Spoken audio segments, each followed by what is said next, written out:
항상 대한민국에 정확하고 빠른 소식을 알리기 위한 시스코크입니다. 구독과 좋아요는 영상 제작에 큰 힘이 됩니다. 곧 있을 국군의 날 행사에 대한민국에서 개발한 무인 전력 중 특이한 무인기가 공개될 예정이라 주목을 받고 있습니다.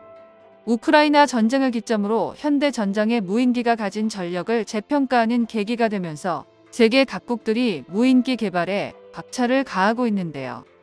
우리 한국에서도 국군의 날 행사에 소형 스텔스 무인기를 개발에 성공했으며 이미 야전에서 운용하고 있는 걸로 밝혀졌습니다. 오늘은 대한민국이 개발한 소형 스텔스 무인기, 스텔스 드론에 대해 알아보겠습니다. 국군의 날 행사를 통해 전격 공개된 무인기 전력은 우리 군에서 배치를 시작한 중고도 무인기를 시작으로 분단급 무인기가 공개되면서 대형 드론에 대한 운용에 들어가는 것을 암시하고 있습니다. 모두가 알다시피 한국이 개발한 명품 초음속 KF-21 전투기와 함께 비행할 스텔스 무인 전투기 가오리-X가 개발을 마치고 시험 비행을 준비 중인데요. 현재 국방과학연구소에서 개발하고 있는 가오리-X의 모양을 축소한 가오리 무인기가 소형 드론으로 운용되는 것이 공개되자 밀리터리 마니아들의 궁금증을 증폭시켰습니다. 이번에 전격 공개된 가오리 축소형은 전술 차량 지붕에 올려져 공개되었을 만큼 크기가 작은데요. 지금까지 알려진 가오리 X보다 크게 축소된 형태로 공개되었으며 전체 크기가 2m 정도로 예상하며 날개폭은 최대 3m로 개발되었습니다. 가오리 X를 개발해 운용하면 되지 굳이 축소형을 또 개발하는 이유가 궁금할 수 있는데요. 가오리 X의 축소형은 지금까지 개발 소식이 알려지지 않았던 무인기 체계로 자폭 드론과 함께 공격 작전을 수행하기 위해서 개발된 것으로 보입니다. 작년 북한이 쏘아 올린 무인기가 서울을 비롯해 용산까지 활보해 문제가 되었던 가운데 이에 대한 대응 수단으로 정부에서는 자폭 무인기와 저가형 드론을 신속하게 확보하는 사업을 진행시켰는데요. 올 초부터 국방과학연구소를 중심으로 북한이 침투시키는 무인기와 유사한 형상으로 개발된 저가형 무인기 사업에 대한 개발 사업이 본격화되었습니다. 그러나 대한민국의 비장의 무기인 가오리 스텔스 전투기의 축소형이 개발된다는 소식이 없었기에 가오리 축소형의 개발 소식이 모두를 깜짝 놀라게 만들었는데요. 이 말은 결국 국가 기밀 사업으로 진행되었다는 걸 알 수 있는데 현재 개발이 완료돼 실전에 투입되고 있다는 건 성능 역시 검증되었다고 보면 됩니다. 가오리 X가 스텔스 형상으로 만들어진 만큼 축소형 역시 매끄러운 동체를 가지고 있음을 알 수 있습니다. 동체 크기가 소형 드론급으로 작아진 것과 함께 스텔스 전투기의 적극적인 형상으로 확보되면서 북한에 침투할 경우에는 상당한 침투 능력을 보여줄 것으로 기대되는데요.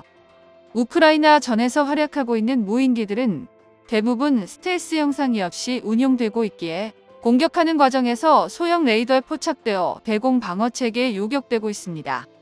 그러나 우리가만큼 소형 무인기는 스텔스 형상을 가졌기에 북한의 레이더 체계를 무력화시킬 예정인데요. 소형 무인기의 대표적인 예가 터키의 바이락타르인데 기본 임무가 광학장치와 장거리 통신 체계를 이용해서 적지역에 대한 탐색 목적이 크기에 세계 무인기 시장에서 많은 판매 실적을 올렸습니다. 터키산 무인기의 성능은 우크라이나 전장에서도 본격적으로 활용되기 시작하면서 목표 지역에 대한 장시간 탐색뿐 아니라 대포병의 눈으로 표적에 대한 좌표를 획득할 수 있어 자주포 전력에 큰 도움이 되기도 했는데요. 또한 표적 지역의 피해를 어느 정도 입었는지에 대한 사후 평가도 실시간으로 가능해 전장에 눈이 되고 있습니다. 모든 소형 무인기가 스텔스 형상이 적용되지 않아 소형 레이더에는 치명적인데요. 그러나 개체가 소형인데다가 많은 수량이 도입된다면 레이더의 탐지가 어렵고 스텔스 형상을 적극적으로 적용하지 않았더라도 웬만한 레이더로는 탐지가 어려운 것으로 알려지면서 러시아와 우크라이나에서도 탐지하는 것에 고전하고 있습니다. 전쟁이 오래 지속되면서 소형 무인기도 실전에 탐지되도록 하는 민감한 레이더가 개발되고 있고 간격을 촘촘하게 배치해 탐색 지역에서 새보다 빠른 속도로 움직이는 표적을 자동으로 탐지되는 기술을 개발 중인데요. 우리 군에서도 미사일을 탐지에 특화된 대형 레이더들을 전방에 배치했기에 작년 북한에서 투입된 무인기를 탐지하지 못했으나 국지방공 레이더에서는 북한에서 출발한 소형 무인기가 서울까지 들어오는 모든 궤적을 실시간으로 파악되었습니다. 현재 국방과학연구소는 5,500파운드급의 엔진을 장착한 대형 스텔스 무인 전투기를 개발하고 있으며 실제 시험 비행을 비공식으로 진행하기도 했는데요. 과거 가오리-X가 크레인에 매달려 공중에 떠있는 사진이 공개되어 화제가 되었습니다. 지상에서 레이더 시스템에 의해 RCS 값이 측정되는 사진을 통해 전방향 스텔스 성능이 강화되었는데요.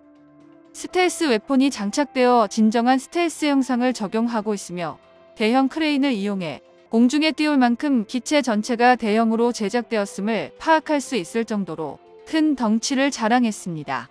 전체적인 크기는 13m 정도 이상의 날개폭은 18m 이상으로 추측될 정도로 대형 날개를 가지면서 스텔스 반사 억제 능력을 확보한 것으로 예상되는데요. 스텔스 성능을 높이기 위해 수직꼬리 날개를 제거하고 엔진 운영을 위한 공기흡입구와 배출구를 상부에 배치한 특징을 가지고 있습니다. 또한 전파 스텔스 능력이 뛰어날 뿐 아니라 엔진에서 나오는 열을 감추기 위한 적외선 스텔스 성능까지 높이기 위해서 엔진에서 뿜어져 나오는 뜨거운 열을 냉각시켜 배출하며 특수한 배기구를 가지고 있어 열을 억제하도록 설계되면서 적외선 추적 장치에도 포착되지 않도록 개발되었는데요.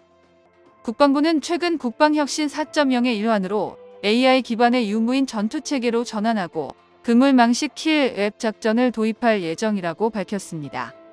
KF-21 전투기와 무인 전투기가 구성하는 유무인 복합편대는 킬웹의 이상적인 무기체계로 간주되는데 하이는 차기 소형 무인기와 함께 군단급 무인기 체계 개발을 위해 고강도 경량 소재를 도입할 예정인데요. 게다가 전자전과 통신 중계 등 다양한 임무 수행 능력을 갖춘 체계로 성능을 추가로 개선할 계획입니다. 스텔스 무인 전투기가 KF-21 전투기와 함께 공중전 임무를 수행하거나 무인기만으로 구성된 전투 임무를 수행하게 되는데 하이가 개발한 유인기인 KF-21 전투기와 수리온, LUH 소형 다목적 헬기와 소형 스텔스 무인 전투기까지 함께 운용되는 유무인인 복합편대 연구도 진행 중인데요. 즉, 임무 조건과 상황에 따라 유연한 편대 임무 구성이 가능하게 될 겁니다. 미래의 전투체계는 무인기와 유인기의 유기적인 연계를 통해 전투력을 더욱 강화하며 국가의 안보를 지키는 데 기여할 것으로 기대됩니다. 이러한 발전을 통해 대한민국은 스텔스 무인 전투기 개발 분야에서 세계를 선도하는 나라 중 하나가 될 것으로 보입니다. 정보가 도움되셨다면 구독과 좋아요 부탁드립니다. 이상 시스코크입니다.